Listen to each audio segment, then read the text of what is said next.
পাহাড়ের গুহায় গিয়ে সালাবাতুল আনসারী একদিন নয়, 2 দিন নয়, 40 দিন পর্যন্ত সালাবাতুল আনসারী পাহাড়ের গুহায় বসে কান্দে। জিবরাইল চলে আসলেন, ইয়া রাসূলুল্লাহ, ইয়া রাসূলুল্লাহ, ইয়া হাবিবাল্লাহ, আপনার সাহাবী গুনাহ থেকে পলায়ন করে পাহাড়ে বসে কান্দে। আল্লাহর হাবিব সাল্লাল্লাহু আলাইহি ওয়াসাল্লাম ডাকলেন, ওমর ও সালমান এসো, যাও আমার সালাবাকে আমার কাছে নিয়ে আসো। হযরত ওমর এবং সালমান ফারসি রাদিয়াল্লাহু আনহু বের হয়ে গেলেন সালাবাতুল আনসারীকে খুঁজে আনার জন্য। গেছেন, যাওয়ার পরে 2 পাহাড়ের মাঝখানে একজন রাখালের সাথে দেখা। বলে, রাখাল, সালাবাতুল আনসারী কি তুমি দেখেছো? রাখাল বলতেছে, কার কথা বলছেন? যেই যুবক জাহান্নাম থেকে পালায়নকারী, নিজের গুনাহের জন্য অনুতপ্ত জাহান্নাম থেকে পালায়নকারী ওই যুবকের কথা বলছে। হযরত ওমর ফারুক রাদিয়াল্লাহু আনহু বলে, তুমি বলছো কি জাহান্নাম থেকে পালায়নকারী মানে কি?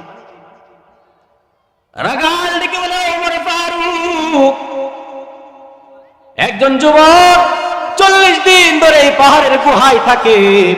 যখন গভীর রাত হয়ে যায়, যুবক বের হয়ে চলে আসে আকাশের নিচে, দুহাত তুলে দোয়া করে, মালিক, আমি গুনাহ করে ফেলেছি, আমার গুনাহ মাফ করে দেন, আখিরাতে গুনার শাস্তি আমি সালাবা নিতে পারবো না। 40 দিন পর্যন্ত সালাবাতুল আনসারী ক্রন্দন করতেছে।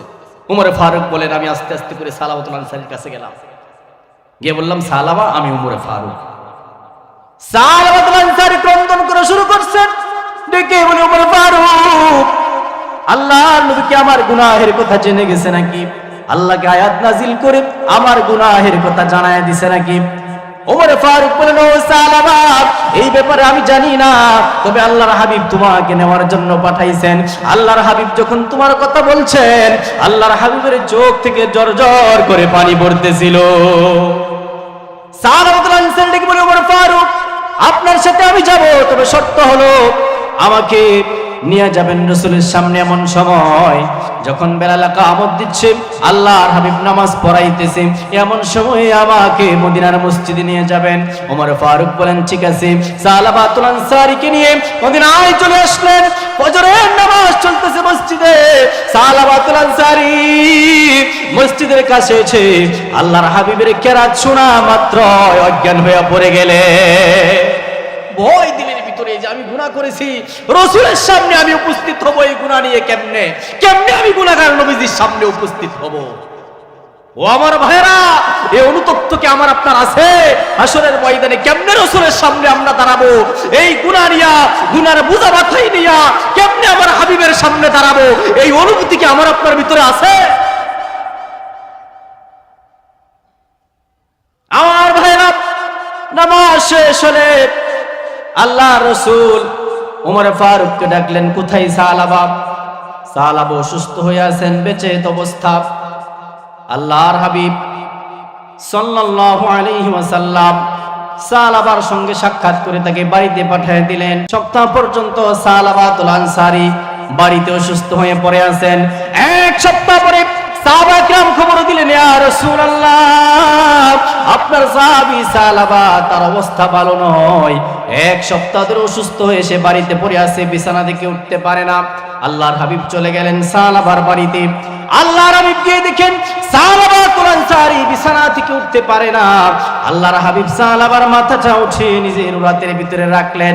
সাথে সাথে সালাবা আল্লাহর হাবিবের উরাত থেকে মাথা সরায়া দিলেন। আল্লাহর হাবিব বলেন, সালাবা রে, কেন মাথা সরায়া দিলা রে? সালাবা বলে, ও আল্লাহর হাবিব, আমি গুনাহগার, আমার মাথা আপনার উরাতে রাখতে পারি না। আল্লাহু আকবার।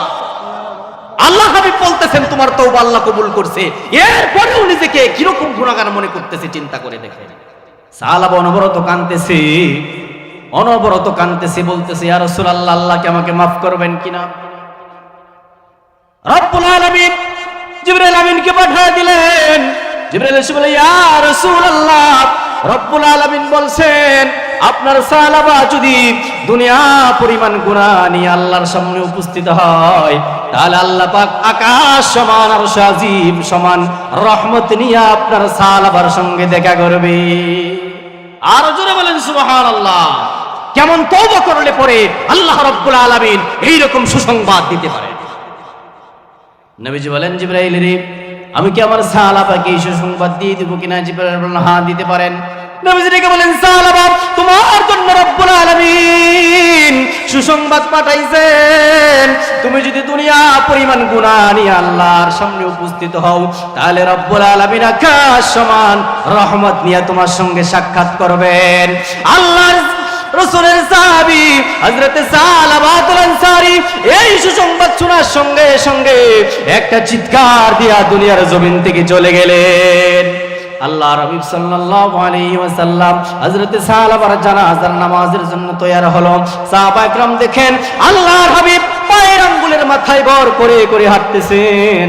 সাহাবা একরাম বলেন, ইয়া রাসূলুল্লাহ, কেন আপনি পায়ের আঙ্গুলের মাথায় ভর করে করে হাঁটেন? আল্লাহর হাবিব বলেন, ও সাহাবারা রে, সালাবার জানাজায় এত পরিমাণ আল্লাহর ফেরেশতা নাজিল হয়েছে, আমি আমার পা জমিনে ঠিকমতো রাখতে পারতেছি না। আর জোরে বলেন সুবহানাল্লাহ। কেমন তওবা সাহাবা একরাম করছে। আমার ভাই, ওই রকম তওবা আপনাকে আমাকে করতে হবে যদি আমরা নিজেদের গুনাহগুলোকে মাফ করাইতে চাই। এই জন্য তওবার 5টি শর্ত। কয়টি শর্ত? 5টি শর্তের কথা লিখছেন উলামা একরাম। এই 5টি শর্ত পূরণ করে আমাদেরকে তওবা করতে হবে। সংক্ষেপে বলি, 1 নাম্বার হলো নিজের গুনার জন্য লজ্জিত হতে হবে। নিজের গুনার জন্য বলেন কি হতে হবে? লজ্জিত হতে হবে। 2 নম্বরে এই গুনাহটাকে ছেড়ে দিতে হবে। 3 নম্বরে ভবিষ্যতে এই গুনাহ করা যাবে না। 4 নাম্বার হলো আল্লাহর হক আদায় করে চলতে হবে। 5 নাম্বার হলো বান্দার হকগুলোকে আদায় করে দিতে হবে। এই 5টি শর্ত পুরা করে যদি কেউ এই 5টি শর্ত পুরা করে তওবা করতে পারে, এই 5টি শর্ত পুরা করে যদি তওবা করতে পারে, তাহলে এই তওবাকারীর জন্য আল্লাহ পাক অনেক ফজিলত পুরস্কার রেখে দিয়েছেন। 1 নাম্বার শর্ত কি? গুনার জন্য আল্লাহর কাছে লজ্জিত হওয়া। গুনাহের জন্য আল্লাহর কাছে লজ্জিত হওয়া।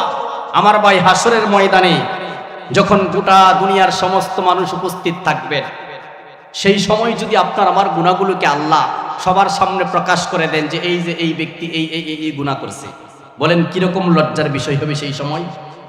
আমার ভাইরা, সেই সময় আসার পূর্বে দুনিয়াতে থেকে যদি আল্লাহর কাছে লজ্জিত হতে পারি, নিরালায় নির্জনে বসে চক্ষু 2টা বন্ধ করে দিলে যদি মালিককে বলে, আল্লাহ গো, আমি আমার গুনার জন্য লজ্জিত, আল্লাহ এই গুনাহ আমি এখন থেকে ছেড়ে দিলাম, সামনের জিন্দেগিতে এই গুনাহগুলো আর করব না, আজকে থেকে আপনার হকগুলো আদায় করব, বান্দার হকগুলো আদায় করে দিব, সাথে সাথে আল্লাহ রাব্বুল আলামিন এই বান্দার ডাকে সাড়া দিবে। সাথে সাথে আল্লাহ পাক সাড়া দিবে।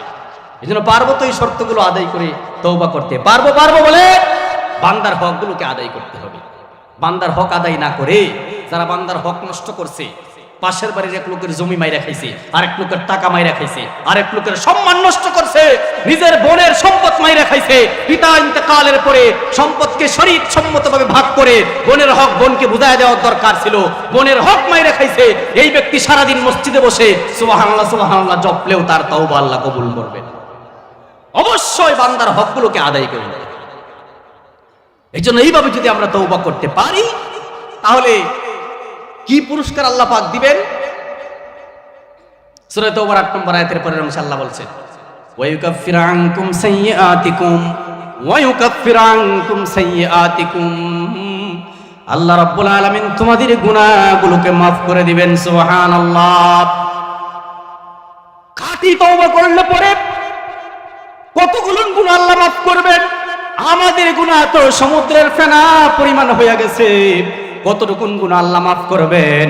আল্লাহ পাক অন্য আয়াতের ভিতরে বলেন, ইন্নাল্লাহা ইয়াগফিরুন যুনুবা জামিআ ইন্নাহু হুয়াল গফুরুর রহিম। রব্বুল আলামিন বলেন, ও বান্দারা, খাঁটি তওবা যদি করতে পারো, তাহলে তোমাদের গুনাহ যত বেশি হোক না কেন, সমুদ্রের ফেরা পরিমাণ যদি হয়, আমি আল্লাহ তোমাদের জিন্দেগির সমস্ত গুনাহগুলোকে মাফ করে দিব। কখন আল্লাহ মাফ করবেন? হাদিস শরীফের ভিতরে এসেছে, বান্দা অনুতপ্ত হয়ে তওবা করে বান্দা যখন আল্লাহর কাছে দুহাত তুলে ক্রন্দন করা শুরু করে দেয়, হাদিস শরীফের ভিতরে এসেছে, বান্দার চোখের পানি নাকের অর্ধেক আসার পূর্বেই আল্লাহ পাক ডেকে বলেন, বান্দা রে, তোমার জিন্দেগির গুনাহগুলো আমি আল্লাহ মাফ করে দিলাম। আমার ভাই শুধু গুনাহ মাফ করেন না, শুধু গুনাহ মাফ করেন না আমার ভাই, দুনিয়াতে যখন আমরা আসামি হয়ে যাই, জেলখানায় চলে যাই, যখন জেল থেকে মুক্তি পাই, তখনও কিন্তু আমাদের নামটা অপরাধীদের খাতায় লেখা থাকে, নাম কাটা হয় না। কিন্তু আল্লাহ পাক এমন দয়ার সাগর, যখন আল্লাহ গুনাহগুলোকে মাফ করে দেন, আল্লাহ ডেকে বলেন, ফেরেশতারা রে, এই বান্দা খাঁটি তওবা করছে, গুনার খাতা থেকে তার নাম একেবারে মুছে দাও। আল্লাহু আকবার বলেন। গুনার খাতা থেকে এই ব্যক্তির নাম একেবারে কেটে দেওয়া হয়, গুনাহের খাতায় তার কোনো নামই থাকে না। সুবহানাল্লাহ। শুধু এখানেই শেষ নয়, আল্লাহ বলছেন, ওয়ায়ুবাদদিলুল্লাহু সাইয়্যাতিহিম হাসানাত। আল্লাহ রাব্বুল আলামিন গুনাহের জায়গাগুলো নেকি দ্বারা ভরে দেন, নেকি দ্বারা গুনাহের জায়গাগুলো আল্লাহ ভরে দেন। চিৎকার মেরে বলুন সুবহানাল্লাহ। এমন দয়ার মালিকের কাছে, এমন দয়াময় আল্লাহর কাছে, রবের কাছে দুনিয়াতে থেকে আমরা তওবা করে যদি আমাদের গুনাহগুলোকে মাফ করাইতে না পারি, তাহলে আমাদের মতন কপাল পোড়া আল্লাহর জমিনে আর নাই, মনে রাখবেন। এই জন্য মুহতারাম হাজিরিন, এইরকম খাঁটি তওবা আপনাকে আমাকে করতে হবে, তাহলে আল্লাহ পাক পরিপূর্ণ গুনাহ মাফ করবেন। এবং গুনাহ মাফ করার পরে, গুনাহগুলো তো আল্লাহ মাফ করলেন, মাফ করার পরে এই বান্দার অবস্থাটা কেমন হলো, এই বান্দাটা কেমন হয়ে গেল, আল্লাহর হাবিব এটা বলছেন। আল্লাহর নবী বলেন, আত-তাইবু মিনাজ যামবি কামাল্লা যামবালা। খাঁটি তওবা যখন বান্দা করলো, আল্লাহর হাবিব বলেন, এই বান্দা এমন হয়ে গেল কেমন যেন কোনোদিন সে গুনাহই করে না। সুবহানাল্লাহ বলেন। কোনোদিন যেন এই বান্দা গুনাহই করে নাই, এরকম খাঁটি পবিত্র আল্লাহ রাব্বুল আলামিন এই বান্দাকে বানিয়ে দেন। মুহতারাম হাজিরিন, তাহলে ওই রকম খাঁটি তওবা আপনার আমার করার দরকার আছে না নাই? কখন করব? কখন করব বলেন? আগামীকালকে? আগামীকালকে বাঁচবো কিনা আমরা কোনো গ্যারান্টি আছে? এখান থেকে উঠে গিয়ে ঘুমাবো, আবার আগামীকালকে জাগবো, কোনো গ্যারান্টি আছে? তো এই তওবা আমরা কখন করতে হবে বলেন? এখনই করতে হবে। এই জন্য এখন এই মুহূর্তে কে কে তওবা করার জন্য রাজি আছেন? দু হাত তুলে দেখা। জোরে তাকবীর, আল্লাহু আকবার, নারে তাকবীর। এখন আমরা হাত নামান, এখন আমরা রব্বুল আলামিনের দরবারে খাঁটি দিলে খাঁটি মনে সবাই তওবা করব। যারা দাঁড়িয়ে আছেন বসে যান। আমরা এখন তওবা করব এই উদ্দেশ্যে, যাতে আজকের মাহফিল থেকে আমরা আমাদের গুনাহগুলোকে আজকের মাহফিল থেকে যেন মাফ করাইয়া এই মসজিদ থেকে যেন আমরা উঠতে পারি। এই নিয়তে আমরা এই মুহূর্তে এখন আল্লাহর দরবারে তওবা করব। পারবো তো ইনশাআল্লাহ? পারবো তো ইনশাআল্লাহ? পারবো তো ইনশাআল্লাহ? সকলে চক্ষু দুটো বন্ধ করি, চক্ষু দুটো বন্ধ করি, মালিকের দিকে দিলটাকে ঘোরাই, দিলটাকে একটু নরম করি, পিছনের গুনাহগুলোর কথা স্মরণ করি। পিছনে কোন দিন গুনাহ করছি, কি গুনাহ করেছি, নিশ্চয়ই যার যার মনে আছে, যে গুনাহ করেছে তার মনে আছে। আমার ভাই, পিছনের গুনাহগুলোর কথা সকলেই স্মরণ করুন। দিলে দিলে আল্লাহর কাছে লজ্জিত হন। সকলেই বলেন, মালিক আমি লজ্জিত। সকলেই বলেন, মালিক আমি লজ্জিত। আল্লাহ, পিছনের গুনার জন্য আমি লজ্জিত। এবার সকলেই বলেন, আল্লাহ পিছনের গুনাহগুলো ছেড়ে দিলাম। জবান খুলে বলেন, আল্লাহ পিছনের গুনাহগুলো ছেড়ে দিলাম। বলেন, আল্লাহ সামনে আর গুনাহ করব না। আবার বলেন, আল্লাহ সামনে আর গুনাহ করব না। বলেন, আল্লাহ আজকে থেকে, এখন থেকে আপনার হক আদায় করে চলার চেষ্টা করব। আল্লাহ বান্দার হক গুলো আদায় করব। জবান খুলে বলেন, আল্লাহ বান্দার হকগুলো আদায় করব। মালিক আমাদের সকলের তওবাকে আপনি কবুল করেন, বলেন আল্লাহুম্মা আমিন। আল্লাহ আমাদের তওবা কবুল করেন, বলেন আমিন। তওবার উপরে অটল অবিচল আমরা যদি থাকতে পারি, তওবার উপরে অটল অবিচল যদি আমরা থাকতে পারি, তাহলে এই মুহূর্তে দিল থেকে খাঁটি তওবা যেটা আমরা করেছি এটার উপরে যদি অটল অবিচল থাকতে পারি, তাহলে রাসূলের হাদিস যদি সত্য হয়, তাহলে এই মুহূর্ত থেকে আমরা বেগুনাহ মাসুম, বলেন আলহামদুলিল্লাহ। আর যারা আবার কালকে থেকে গুনাহ করা শুরু করবে তাদের ব্যাপারে আমি বলতে পারি, যারা এই তওবার উপর অটল থাকবে তাদেরকে আমি বলতে পারি রাসূলের হাদিস সত্য হলে আমরা বেগুনাহ মাসুম। আর যদি আগামীকাল থেকে আবার গুনাহ শুরু করে দিই তাহলে বলতে পারি। এজন্য আজকের এই মাহফিল থেকে, মাহফিলের শেষে আমাদের প্রধান বক্তা দোয়া করবেন, কান্নাকাটি করে চোখের পানি ফেলে আল্লাহর কাছে দোয়া করবো, আল্লাহ তওবা করছি, এই তওবার উপরে যেন অটল থাকতে পারি, পারবো তো ইনশাআল্লাহ। যাই হোক মুহতারাম হাজিরিন, তাহলে আমার 4 নাম্বার শিরোনাম যেটা আমি আলোচনা করব বলেছিলাম সেটা হচ্ছে যে কখন তওবা কবুল হয় না। সব জিনিসের সময় আছে না নাই? সময় হারায়া কাজ করলে হবে? সব জিনিসের সময় আছে, তওবার সময় আছে। ওই সময় পর্যন্ত যদি আমরা তওবা করতে পারি তাহলে তওবা কবুল হবে, আর ওই সময় হারায় যদি আমরা তওবা করি তাহলে আমাদের তওবা কবুল হবে না। মুহতারাম হাজিরিন, এখানে কে আছেন দায়িত্বশীল প্রধান বক্তাকে নিয়ে আসেন, অনেক রাত হয়ে গেছে, আমাদের হুজুরকে নিয়ে আসেন। তাহলে কখন তওবা কবুল হবে না? 1 নাম্বার হলো যখন পশ্চিম দিক থেকে সূর্য উদিত হয়ে যাবে। এটা কিয়ামতের আলামত না? পশ্চিম দিক থেকে সূর্য যখন উদিত হয়ে যাবে তখন আর তওবা কবুল হবে না। পশ্চিম দিক থেকে কখন সূর্য উদিত হবে আমরা জানি? আমরা কেউ জানি বলে? এই জন্য সেই সময় আসার আগে তওবা করতে হবে। 2 নম্বরে তওবা করতে হবে মৃত্যুর গড়গড়া শুরু হয়ে যাওয়ার আগে। মৃত্যুর গড়গড়া শুরু হয়ে যাওয়ার আগে তওবা করতে হবে। আমার ভাই, মৃত্যুর সময় মানুষের নিকট যদি উপস্থিত থাকেন তাহলে দেখবেন মুখটা কালো হয়ে গেছে, চেহারা ফ্যাকাশে হয়ে গেছে, মুখ থেকে লালা ঝরতেছে, চক্ষুগুলো উল্টে যাচ্ছে।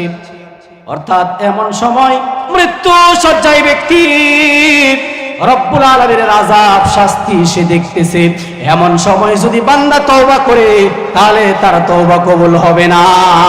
এই মুহূর্তে তওবা কবুল হবে, যেমন তওবা করছিল ফেরাউন। আপনারা কি জানেন ফেরাউন তওবা করছে? ফেরাউন তওবা করছে। কখন তওবা করছে ফেরাউন? যখন লোহিত সাগরে তার বাহিনী নিয়ে নেমে গেছে। আল্লাহ পাকের নির্দেশে 2 দিক থেকে পানি এসে তাকে পাকড়াও করে ফেলেছে। এমন সময় ফেরাউন বলতেছে যে আমি ঈমান আনলাম, তওবা করতেছে। কি বলতেছে? আমি ঈমান আনলাম, বলতেছে আমি ঈমান আনলাম। এরপরও দেখতেছে যে না, পানি তো আমারে ছাড়তেছে না। এরপর বলতেছে আল্লাহ আপনি বুঝতেছেন না আমি ঈমান আনছি, আপনি ওই রবের উপর যিনি ছাড়া কোনো ইলাহ নাই, বনে ইসরাইল যেই রবের উপর ঈমান আনছে সেই রবের উপর ঈমান আনলাম। মনে হয় আল্লাহ বুঝতেছে না, সে বুঝাই দিতেছে। তারপরেও দেখে না, তবু তো কোনো কাজ হচ্ছে না, শাস্তি তো দূর হচ্ছে না, আযাব তো আমাকে ছাড়তেছে না। এরপরে বলতেছে ওয়া আনা মিনাল মুসলিমিন, আল্লাহ আপনি কি বুঝতেছেন না আমি মুসলমান, আমি এখন মুসলমান। এরপরেও ফেরাউনের তওবা কবুল হয় নাই। রব্বুল আলামিন জিবরাইলকে ডেকে বলেন, জিবরাইল যাও যাও ফেরাউনের মুখে সমুদ্র থেকে কাদা মাটি নিয়ে ভরে দাও, কাদা মাটি নিয়ে তার মুখের ভিতরে ভরে দাও, কারণ এখন তওবা কবুল হওয়ার সময় নয়, সে শাস্তি দেখে ফেলেছে, এখন তার তওবা আমি আল্লাহ কবুল করব না। এই জন্য মুহতারাম হাজিরিন, সেই সময় আসার পূর্বে আপনাকে আমাকে তওবা করতে হবে। সেই সময় আসার পূর্বে আপনাকে আমাকে কি করতে হবে? তওবা করতে হবে। আর 3 নম্বরে যে ব্যক্তির তওবা কবুল হয় না যে সময়, এটা কোন ব্যক্তি? যে ব্যক্তি অনর্গল গুনাহ করতে থাকে, গুনাহ করতেছে করতেছে করতেছে, তার দিলের ভিতরে এই গুনাহের জন্য কোনো অনুতপ্ত আসে না, কোনো অনুতপ্ত আসে না। আসে না এরকম মানুষ? আসে না নাই? ক্ষমতা পেয়ে বছরকে বছর জুলুম, নির্যাতন, নিপীড়ন, বিভিন্ন রকমের অপবাদ মানুষের উপর দিচ্ছে, মানুষকে জঙ্গি সন্ত্রাসী বলে বছরের পর বছর জেল জুলুম দিচ্ছে, এই জাতীয় পাপাচার ব্যক্তি আছে না নাই? আহা আফসোস, কোনদিন তাদের দিলের ভিতরটা আসেও না যে আমার তো গুনাহ হচ্ছে, আমার তো গুনাহ হচ্ছে, এটা আসেও না। বড় আফসোসের কথা। বড় কিসের কথা বলেন? আফসোসের কথা। এই জাতীয় ব্যক্তিদের তওবা কোনোদিন নসিব হবে না, কোনোদিন এই জাতীয় ব্যক্তিদের তওবা নসিব হবে না। এই জন্য মুহতারাম হাজিরিন, আসুন আমরা সকলেই পিছনের জিন্দেগি থেকে বের হয়ে তওবা করে সামনের জিন্দেগি বলতে আমরা আমাদের ব্যক্তিগত জীবন, আমাদের সামাজিক জীবন, আমাদের রাষ্ট্রীয় জীবন আমরা আল্লাহর হুকুম রাসূলের তরিকা অনুযায়ী চালাই। পারবো ইনশাআল্লাহ, পারবো ইনশাআল্লাহ। তাহলে আসেন একটা স্লোগান হয়ে যাক, আমি ছেড়ে দিচ্ছি শেষ একটা স্লোগান, জবান খুলে একটা স্লোগান দিতে পারবেন ইনশাআল্লাহ? পারবেন ইনশাআল্লাহ? প্রধান বক্তা চলে আসতেছে, তার আগে আগে আমরা একটা স্লোগান দিব, পারবেন? আল কোরআনের আলো, না না না না, এটা না এটা না, এটা না, ভুল বলতেছেন। আল কোরআনের আলো ঘরে ঘরে আর জ্বালানোর দরকার নাই, এখন সংসদে জ্বালাতে হবে। বলেন কোথায় জ্বালাতে হবে? আল কোরআনের আলো সংসদে জ্বালো। মুহতারাম হাজিরিন, আজকের মাহফিল থেকে সুস্পষ্ট ভাষায় আমরা ঘোষণা দিতে চাই, আগামী ভবিষ্যতে যারা রাষ্ট্রীয় ক্ষমতায় যাবে অবশ্যই তাদেরকে কোরআনের আইন অনুযায়ী রাষ্ট্র চালাতে হবে, ঠিক কিনা? আমরা পরিষ্কার বলে দিতে চাই, তন্ত্রমন্ত্রের দিন শেষ। অনেক তন্ত্রমন্ত্রের শাসন আমরা দেখেছি। বাংলার জনতা আগামী ভবিষ্যতে এই মাটিতে কোরআনের শাসন চাই, ঠিক কিনা? নারে তাকবীর। মুহতারাম হাজিরিন, প্রধান বক্তা এসে গেছেন, যতটুকু আলোচনা করলাম আল্লাহ পাক আমাদের সকলকে আমল করার তৌফিক নসিব করেন। ওয়া আখির দাওয়ানা আলহামদুলিল্লাহি রাব্বিল আলামিন। আসসালামু আলাইকুম ওয়া রাহমাতুল্লাহি ওয়া বারাকাতুহু।